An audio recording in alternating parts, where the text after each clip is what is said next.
एक बहुत दिलचस्प कहानी सुनाता हूं, ध्यान से सुनिएगा। एक बार एक पक्षी ठंडी जगह से उड़ रहा था, लेकिन ठंड इतनी ज्यादा थी कि वो ठंड के मारे जम गया और सीधे जमीन पर जाके गिर गया। पास से एक गाय जा रही थी, जिसने पक्षी को तड़पते देखा तो उसने पक्षी के ऊपर गोबर कर दिया। गोबर की गर्मी की वजह से वो पक्षी धीरे धीरे रिकवर करने लगा, उसकी ठंड कम होने लगी और उसे एहसास होने लगा कि वो शायद बच जाएगा, जिसकी वजह से वो खुशी के मारे गाना गाने लगा। पर उसके गाने को गलती से किसी बिल्ली ने सुन लिया। बिल्ली ने देखा कि आवाज कहां से आ रही है, तब उसे समझ में आया कि गोबर में एक पक्षी है जो गा रहा है, तो उसने गोबर से पक्षी को बाहर निकाला और खा गया। अब इस स्टोरी का मोरल क्या है, ध्यान से सुनिएगा। पहला, जरूरी नहीं है कि जो आप पे गोबर करे या आपको कष्ट दे वो आपका दुश्मन है। दूसरा, जरूरी नहीं है कि जो आपको गोबर से बाहर निकाले या कष्ट से बाहर निकाले वो आपका दोस्त ही है। और तीसरा, जब भी आप गोबर के अंदर हो यानी कि कष्ट में हो तो अपने मुंह को बंद रखना। दुनिया में सबसे पहले सुपर कंप्यूटर 1964 में बनाया गया था, लेकिन अगर मैं आपसे सवाल पूछूं कि इंडिया में सबसे पहले सुपर कंप्यूटर किसने खरीदा था, तो आप लोग क्या कहेंगे?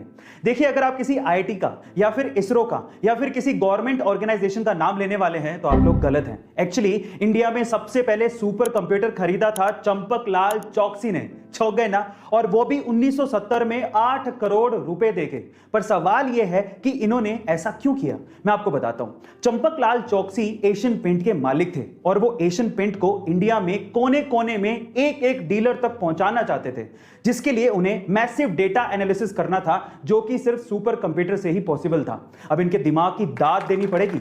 इन्होंने सुपर कंप्यूटर 1970 में खरीदा, तब जब कोई कंप्यूटर का नाम तक ढंग से लेना नहीं जानता था। बहुत से लोग, इनफैक्ट एलोन मस्क भी इंसानी बस्ती को मार्स पे बसाना चाहते हैं, पर सवाल यह है कि हमने मार्स को ही क्यों चुना? चलिए मैं आपको इसके रीजन बताता हूं। सबसे पहला रीजन यह है कि मार्स ना ही ज्यादा गर्म है और ना ही ज्यादा ठंडा है। दूसरा, मार्स की मिट्टी में नमी पाई गई है। तीसरा, वहां पर पर्याप्त मात्रा में सनलाइट आती है, जिससे हम लोग सोलर पावर पैदा कर सकते हैं। चौथा, मार्स के चारों तरफ एटमॉस्फेयर है, जो कि हमें सन से आने वाली हार्मफुल कॉस्मिक रेज से बचा सकता है। पांचवा, मार्स में डे नाइट साइकिल अर्थ के जैसी है, यानी कि लगभग 24 घंटे में ही डे नाइट साइकिल पूरी हो जाती है। और छठा, जो कि सबसे इंपॉर्टेंट पॉइंट है, हमारे सोलर सिस्टम में अर्थ के अलावा मार्स ही अकेला ऐसा प्लैनेट है जो कि हैबिटेबल जोन में आता है। गाइस, क्या इसके पहले तक इंफॉर्मेशन आपको पता थी? और अगर नहीं पता थी तो कमेंट सेक्शन में जरूर लिखिएगा।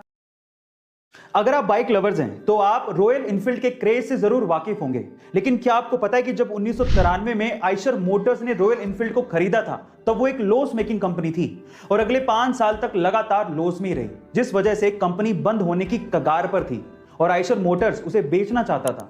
लेकिन तब के एमडी सिद्धार्थ लाल, जो कि खुद बाइक्स के बहुत बड़े शौकीन थे, उन्होंने बोर्ड ऑफ डायरेक्टर से एक और चांस मांगा और उसके बाद रॉयल इनफील्ड में कुछ मॉडिफिकेशंस किए और खुद से कई 100 किलोमीटर इंडिया में रॉयल इनफील्ड से घूमे, ताकि इंडिया में बाइक्स का क्रेज फिर से शुरू किया जा सके।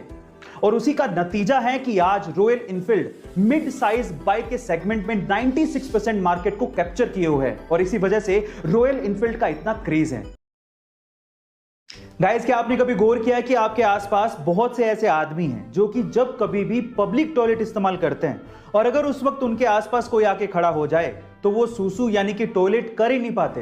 गाइस, ये एक तरह की साइकोलॉजिकल बीमारी है जो कि दुनिया के 21% लोगों का है और इस बीमारी का नाम है पारूरेसिस। गाइस, ये एक तरह का सोशल फोबिया है जिसमें वो आदमी सिर्फ अकेले में ही सुसु कर पाता है और अगर उसके आसपास कोई आके खड़ा हो जाए तो ये फोबिया इतना पावरफुल है कि वो सुसु आते हुए भी नहीं कर पाता। गाइस, क्या आपको भी पारूरेसिस है? कमेंट सेक्शन में जरूर लिखिएगा और ऐसे अमेजिंग वीडियोस के लिए शेयर, सब्सक्राइब एंड लाइक। मिलता है अगली वीडियो में।